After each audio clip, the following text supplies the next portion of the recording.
¿Aquí? Sí. ¿Y estos truchos pelados? ¿A qué hora harían eso? ¿A dónde nos vamos? La policía, pase para allá a aquel lado. ¿Por qué, hermano? Porque me da la gana, pues. ¿Cómo? Porque le da la gana, debo quitarme.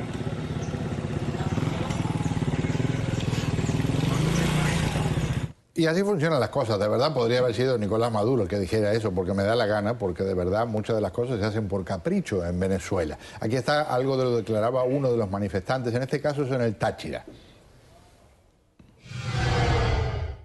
Nosotros somos vecinos aquí de la organización Residencia San Cristóbal. Nosotros en horas de la mañana decidimos tomar acciones de calle de forma pacífica. Primero, el aumento del pasaje ilegal en la ciudad de San Cristóbal, que nos afecta el bolsillo a más de un venezolano. Y segundo, por el captahuellas que se está implementando actualmente en nuestro estado para los alimentos. Y nosotros vamos a seguir en las calles de forma pacífica y vamos a seguir aquí en resistencia. Táchira se declara en resistencia. Y por un lado, aunque hubo algunas personas heridas y hubo algunos arrestados, uno debe festejar que no murió nadie. Lo triste es que en otras circunstancias decenas de personas han perdido la vida. Y esta es la denuncia puntual de un médico oncólogo, José Manuel Olivares, del Hospital Universitario.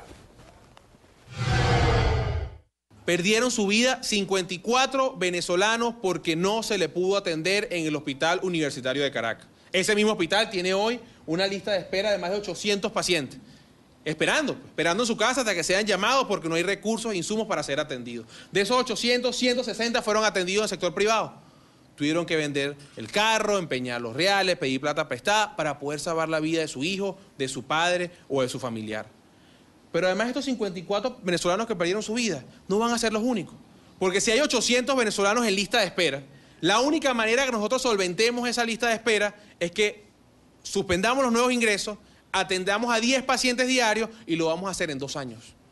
O sea que en 2 años que pudiéramos solventar eso. El día de hoy, ¿cuál es la realidad? Bueno, se atienden escasos, como pueden ver acá, 2, 3, 4 pacientes semanales en nuestro hospital. Estoy hablando de un solo hospital de este país, Hospital del Centro de Referencia Nacional. A nivel nacional hay más de 5.000 pacientes esperando intervenciones quirúrgicas y probablemente hayan perdido su vida el triple de los 54 que ya perdieron su vida en el Hospital Universitario de Caracas.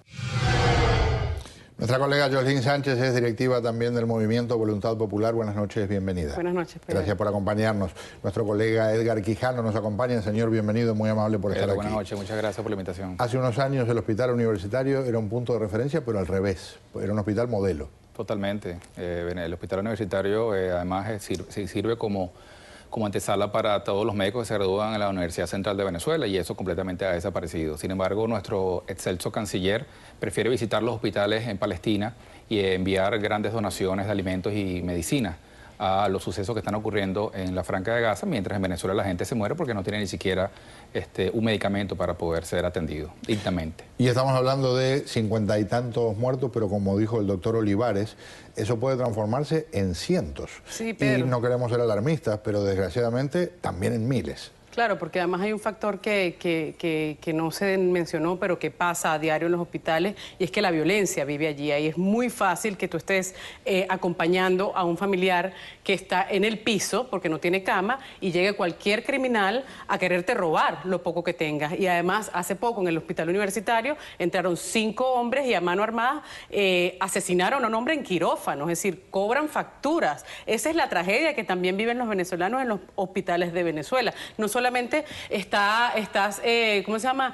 No estás a salvo como paciente, sino los doctores, las enfermeras, riesgo. Obviamente, todo el mundo en riesgo y en un estado de guerra, porque así se vive en los hospitales del país.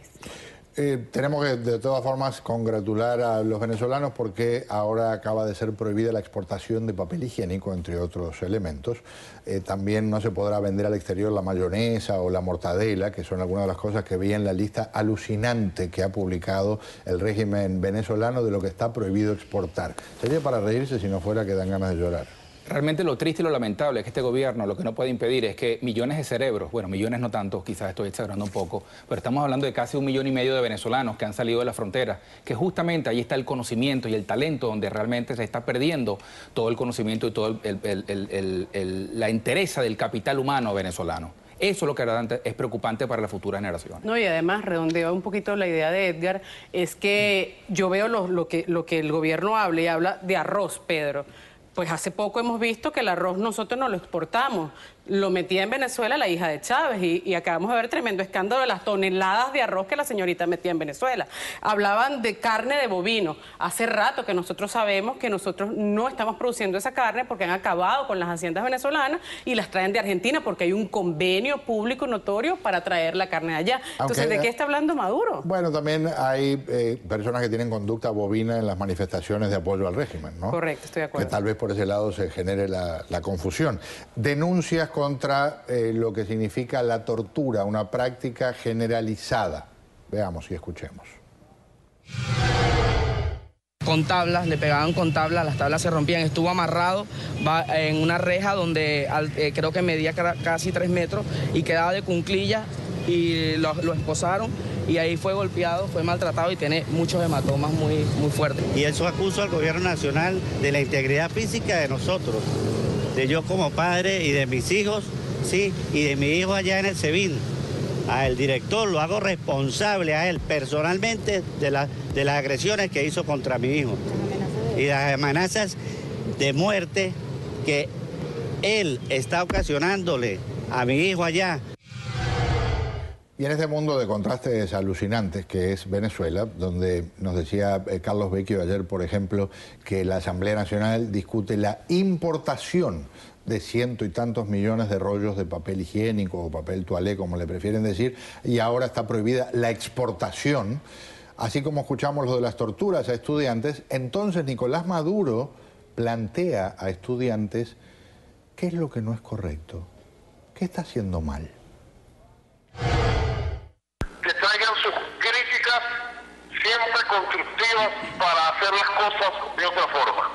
Que me digan si es lo que está mal, qué es lo que se está haciendo mal, para rectificar a fondo lo que se esté haciendo mal, porque la revolución debe hacerlo todo bien, todos debemos hacerlo bien.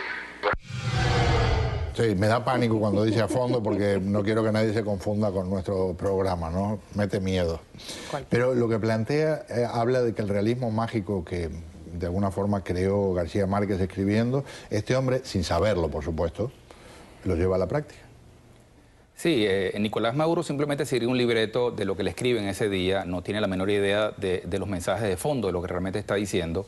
Incluso debe desconocer exactamente lo que está ocurriendo, que los cuerpos de inteligencia, lo que está ocurriendo en el SEBIN, lo que está ocurriendo en las Fuerzas Armadas. Él simplemente lee libretos. Nicolás Maduro no está dirigiendo absolutamente nada, tenemos un país completamente a la deriva, incluso los ministros ponen sus cargos a la orden para quedar en lo mismo. Realmente estamos en una situación que no se puede describir desde el punto de vista de la lógica racional. Brevemente, novedades sobre el juicio, sobre el proceso contra Leopoldo López, porque bueno, esta está semana por cumplir 6 meses de su detención. La verdad, no tenemos muchas esperanzas en lo que va a ocurrir el día jueves, pero seguimos dando la batalla. Leopoldo sigue fuerte y convencido. Hoy, Pedro, se dio una reunión importantísima en la mesa de unidad que acaba de terminar hace pocas horas y han decidido hacer una lucha pacífica de calle. Por primera vez, en un momento crítico del país, partidos como Primero Justicia, Voluntad Popular, Podemos, se han sentado, han revisado las políticas y están uniendo estrategias para hacer de la calle una vez más un escenario de lucha y no violenta como las que estamos viendo, porque tenemos información que también el gobierno quiere hacer algunos trapos rojos para tapar lo que está pasando en el país con las guarimbas. Así que ojo con eso y vamos a tener información próxima de las estrategias de la mesa de unidad. Mil gracias por acompañarme. A ti, Pedro. Muy amables. Quiero cambiar de tema e ir a algo que ocurre en Estados Unidos y que es un reflejo triste de ese problema que surgió con la muerte de un joven negro en Ferguson a manos de un policía blanco. Eso está en investigación, pero ha provocado algunas consecuencias como lo que pasó en Mississippi, donde un ex infante de marina estadounidense que se llama Ralph Wims fue atacado por un grupo de más de una docena de afroamericanos y golpeado de una manera brutal. Ya se registró algún arresto y dicen que habrá más. La única razón por la que le pegaron, y estas son las declaraciones de testigos, es que le dijeron que ese no era el lugar para un blanco, sobre todo con lo que estaba en este momento protestándose en otros puntos por lo de Ferguson en Missouri. Así que en Mississippi decidieron tomar esta acción lamentable que dejó con daño cerebral a este hombre. Un paréntesis y al regresar, ¿qué les parece si cambiamos a invitados humanos por un cocodrilo?